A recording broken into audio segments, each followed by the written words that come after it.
جس عورت میں یہ 3 نشانیاں موجود ہوں تو ایسی عورت سے جلد ہی جان چھڑوا لینی چاہیے۔ کہتے ہیں حضرت علی رضی اللہ تعالی عنہ سے ایک شخص نے پوچھا کہ منحوس عورت کی نشانیاں کیا ہیں، تو آپ رضی اللہ تعالی عنہ نے فرمایا ایسی عورت میں 3 نشانیاں ضرور پائی جاتی ہیں۔ اگر کسی عورت میں یہ 3 نشانیاں واضح ہو جائیں تو اس سے فوراً اپنی جان چھڑوا لو۔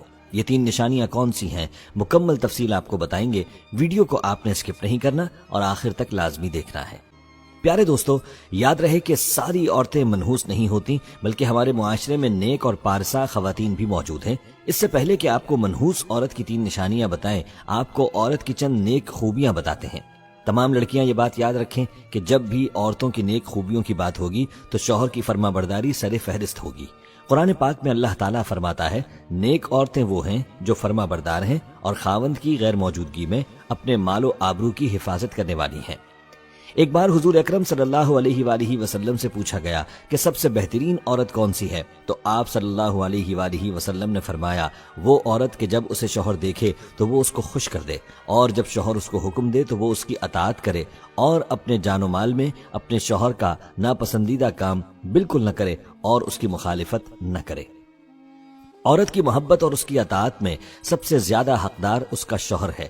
اس کا اندازہ اس بات سے بخوبی لگایا جا سکتا ہے کہ نماز عبادت کی نہایت اعلیٰ قسم ہے اور سجدہ اس کی چوٹی ہے، لیکن شریعت نے شوہر کا مقام و مرتبہ واضح کرنے کے لیے اتنی اونچی مثال بیان کی ہے کہ سیدنا ابو ہریرہ رضی اللہ تعالی عنہ سے روایت ہے کہ نبی کریم صلی اللہ علیہ وآلہ وسلم نے فرمایا، اگر میں اللہ کے سوا کسی اور کو سجدہ کرنے کا حکم دیتا تو میں بیوی کو اپنے شوہر کو سجدہ کرنے کا حکم دیتا۔ پھر آپ صلی اللہ علیہ وآلہ وسلم نے فرمایا، اس ذات کی قسم جس کے ہاتھ میں محمد کی جان ہے، عورت اپنے رب کا حق ادا نہیں کر سکتی جب تک وہ اپنے شوہر کا پورا حق ادا نہ کرے، حتیٰ کہ شوہر اگر اسے بلائے اور وہ سواری پر ہو تب بھی اپنے آپ کو نہ روکے۔ دوستو، حدیث میں ہے کہ جس شوہر کو عورت سے تکلیف پہنچتی ہے، جنت کی حوریں اسے بد دعا دیتی ہیں۔ پیارے دوستو، نیک عورت کی خوبیوں میں سے ایک خوبی ستر و حجاب کی مکمل پابندی کرنا بھی ہے۔ مسلمان عورت کے لیے پردہ اسلام کی خصوصیات اور اس کے محاسن میں سے ہے۔ پردے میں مسلمان عورت کی عزت و ناموس کی حفاظت ہے۔ پردہ ایک رحمت ہے۔ اسلام نے عورت کو انتہائی بیش قیمت متاع قرار دیا ہے، اس لیے اس کی حفاظت کا خصوصی اہتمام کیا ہے۔ زمانہ جاہلیت میں پردے کا کوئی رواج نہیں تھا۔ پردہ صرف اور صرف اسلامی حکم ہے، یعنی اسلام نے پردے کا حکم نافذ کیا ہے۔ پیارے دوستو، یہاں لڑکیوں کو یہ بات بھی بتاتے ہیں کہ لڑکیوں کے لیے شوہر کی اطاعت کتنی اہم ہے۔ قرآن و حدیث میں اس کی تاکید اس طرح سے آئی ہے کہ جو کام بھی کرو اس میں اپنے شوہر کی اجازت حاصل کرو۔ چند احادیث آپ کے لیے پیش کی جاتی ہیں، انہیں غور سے اور توجہ کے ساتھ سن لیں۔ نبی کریم صلی اللہ علیہ وآلہ وسلم فرماتے ہیں کہ کوئی عورت اپنے شوہر کی موجودگی میں اس کی اجازت کے بغیر نفلی روزہ نہ رکھے۔ پیارے دوستو، عورت کے لیے حکم ہے کہ شوہر کی اجازت کے بغیر کسی کو گھر میں داخل نہ ہونے دے۔ جیسا کہ نبی کریم صلی اللہ علیہ وآلہ وسلم کا ارشاد ہے، جب بھی کوئی مرد کسی اجنبی عورت کے ساتھ خلوت میں ہوتا ہے تو ان میں تیسرا شیطان ہوتا ہے، اس لیے عورت کو چاہیے کہ وہ کسی مرد کو اجازت نہ دے کہ وہ اس کے شوہر کی غیر موجودگی میں گھر میں داخل ہو۔ اور دوستو، اسی طرح ایک مسلمان مرد کو بھی چاہیے کہ کسی اجنبی و غیر محرم عورت کے پاس اس کے شوہر کی غیر موجودگی میں نہ جائے۔ جیسا کہ نبی کریم صلی اللہ علیہ وآلہ وسلم کا ارشاد ہے، کوئی مرد کسی اجنبی عورت کے ساتھ بغیر محرم کے تنہائی میں نہ ہو۔ اسی طرح عورت کے لیے ضروری ہے کہ وہ شوہر کی اجازت کے بغیر کسی غیر محرم سے بات نہ کرے۔ اس بارے میں ارشاد ربانی ہے، اے ازواج نبی، تم دیگر عورتوں کی طرح نہیں ہو، اگر تمہیں خوف ہے پس تم اپنی آواز میں لچک نہ پیدا کرو جس سے مریض دل انسان لالچ کر بیٹھے، اور تم بھلی اور درست بات کرو۔ دوستو، معلوم ہوا کہ عورت کی آواز بھی پردہ ہے۔ وہ اجنبی مرد کے ساتھ ان شرائط کے ساتھ بات کر سکتی ہے۔ نمبر 1، آواز میں لچک، شیرینی اور مٹھاس نہ ہو۔ نمبر 2، صرف بقدر ضرورت بات کرے۔ نمبر 3، پردے کی اوٹ سے بات کرے، جیسا کہ ارشاد ربانی ہے، اور جب تم ازواج مطہرات سے کوئی چیز مانگو تو پردے کے پیچھے سے مانگو، یہ تمہارے اور ان کے دلوں کے لیے کامل پاکیزگی ہے۔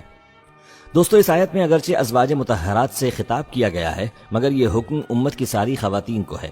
جب امت کی ماؤں سے پردے کی اوٹ سے مانگنے کا حکم دیا گیا ہے، جبکہ وہاں شک و ریب کی کوئی گنجائش نہیں، تو باقی خواتین جنہیں یہ مقام و شرف حاصل نہیں، ان پر پردہ کرنا اور ضروری معلوم ہوتا ہے۔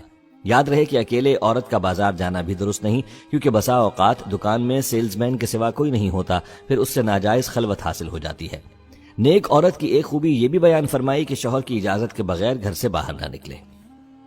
پیارے دوستو، یہ چند خوبیاں تھیں جو نیک عورت کی ہوتی ہیں۔ چلیے اب آپ کو بتاتے ہیں کہ کون سی 3 عورتیں ہیں جو منحوس ہیں اور وہ کون سے اعمال ہیں کہ جو عورت کو منحوس بناتے ہیں۔ اس حوالے سے حضرت علی رضی اللہ تعالی عنہ نے اس شخص کو جواب دیا کہ وہ عورت اپنے گھر کے لیے پریشانی اور تباہی کا سبب بنتی ہے جس عورت میں یہ 3 عیب پائے جاتے ہوں۔ پہلا یہ کہ وہ اپنے گھر والوں کی غیبت کرتی ہو اور اپنے گھر کی باتیں ادھر ادھر لوگوں میں پہنچاتی ہو، اور دوسرا یہ کہ وہ ہر بات پر جھوٹ بولتی ہو، اور تیسرا یہ کہ وہ اپنے شوہر کی نافرمانی کرتی ہو۔ دوستو، یہ 3 عیب ہیں جس عورت میں ہوں گے تو وہ اپنے ساتھ اپنے گھر والوں کو بھی برباد کر دیتی ہے۔ ان منحوس اور بری عورتوں کی وجہ سے گھر کا سکون تباہ ہو کر رہ جاتا ہے۔ ہر عورت کو چاہیے کہ وہ ان تینوں کاموں میں خود کو روکے۔ پیارے دوستو، اسلام میں عورت کا ایک مقام ہے۔ اگر دیکھا جائے کہ عورت کا تو پہلا روپ ہی اس دنیا میں رحمت ہے، بیٹی بن کر پورے خاندان کے دلوں پر راج کرتی ہے، بہن بن کر بھائی کی سچی اور مخلص دوست اور ماں کا بازو بن جاتی ہے، اور جب بیوی بنتی ہے تو ہمیشہ ساتھ نبھانے والی، ہر دکھ اور سکھ کا ساتھی بن جاتی ہے، اور جب وہ ماں بن جاتی ہے تو اللہ اس کا رتبہ اتنا بلند کر دیتا ہے کہ جنت کو اٹھا کر اس کے قدموں میں ڈال دیتا ہے۔